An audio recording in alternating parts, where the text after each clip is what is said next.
أهلا بيكم في مراجعة جديدة. عمرك جربت تفتح موقع ومستني منه حاجة مهمة وفجأة تلاقي قدامك الرسالة المستفزة جدا: هذا المحتوى غير متاح في بلدك؟ أو مثلا كنت قاعد بتستخدم واي فاي في كافيه في النادي ومستمتع جدا بالوقت وبالجو، لكن قاعد قلقان وخايف لأنك واخد واي فاي من شبكة عامة واحتمال في أي لحظة تتسرق كل بياناتك.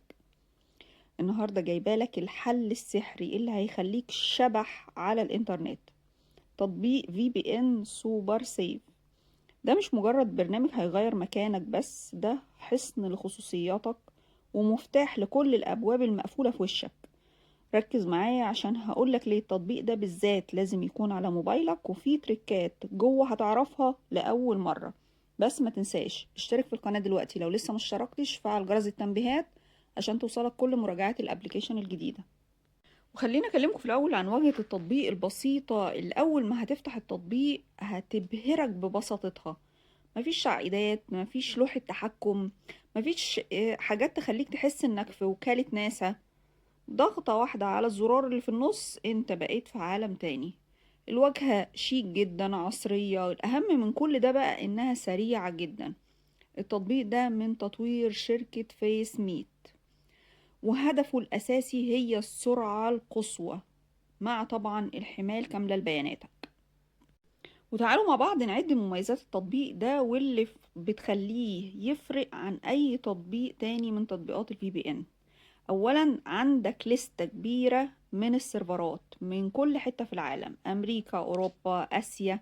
ده بيخليك تفتح اي خدمة ترفيهية او العاب محجوبة في منطقتك بكل سهولة. تاني ميزة كمان هتلاقيها هي استقرار الاتصال، ودي بتبقى من اكبر المشاكل اللي دايما بتواجهنا مع تطبيقات ال VPN، ان الاتصال ما بيستقرش، بيفضل يفصل ويقطع ويرجع، يقطع ويرجع. اكبر مشكلة في برامج ال VPN هي ان الاتصال بيفصل فجأة.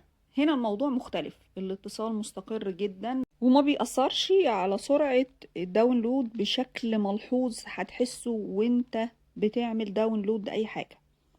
كمان هتلاقي الأمان والخصوصية هيفرقوا معاك جدا في التطبيق ده. التطبيق بيعمل نفق آمن لبياناتك، يعني محدش يقدر يتتبع نشاطك، لا شركة النت ولا الهاكرز اللي على الشبكات العامة.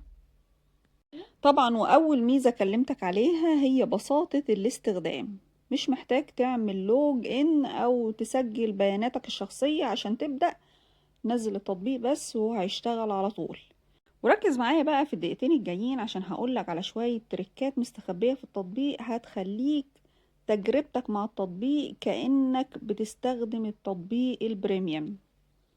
اول تريكة هقولك عليها هي اختيار السيرفر الاسرع. ما تختارش اول سيرفر يقابلك وخلاص، ادخل على القائمة، شوف السيرفر اللي فيه سيجنال خضرة وقوية، ده اللي هيديك اقل بينج لو انت بالذات بتلعب العاب زي بابجي او فري فاير. تاني تريكة هقولك عليها هي تخطي الحجب الذكي. لو في تطبيق معين مش شغال معاك، جرب تغير البروتوكول. بروتوكول الاتصال هتغيره من الإعدادات لو هو متاح. ده بيساعدك تتخطى أقوى أنواع الحجب. تالت تريكة هقولك عليها وهي توفير البطارية. ال VPN عموما معروف ان هو بيستهلك البطارية، بس التريكة هنا انك تقفل التطبيق تماما من الخلفية بعد ما تخلص استخدامه، لان السوبر سيف مصمم انه ما يفضلش شغال ويسحب طاقة لو انت مش محتاجه.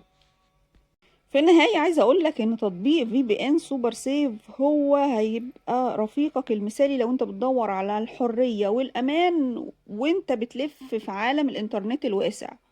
جربوه وقولولي في الكومنتات إيه أكتر سيرفر لقيته سريع معاكوا واعتمدتوا عليه، واكتبولي تجربتكم معاه كانت إيجابية ولا سلبية، ولو في سلبيات اكتبولنا إيه السلبيات اللي واجهتكم مع التطبيق. ما تنسوش اللايك والشير عشان الكل يستفيد، واستنوني في فيديو جديد.